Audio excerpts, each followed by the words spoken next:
இப்படி மழையடித்தால் நான் எப்படி கொடை பிடிப்பேன்?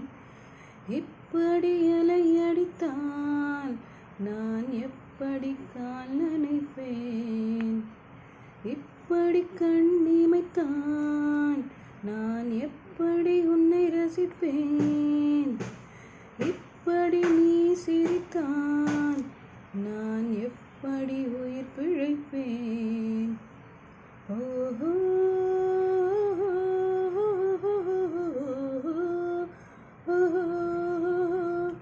இப்படி அலையடித்தான் எப்படி நான் நடந்திடுவேன்? இப்படியே முகம் சிவந்தான் எப்படி நான் முத்தமிடுவேன்? இப்படியே பூக்கொய்தான்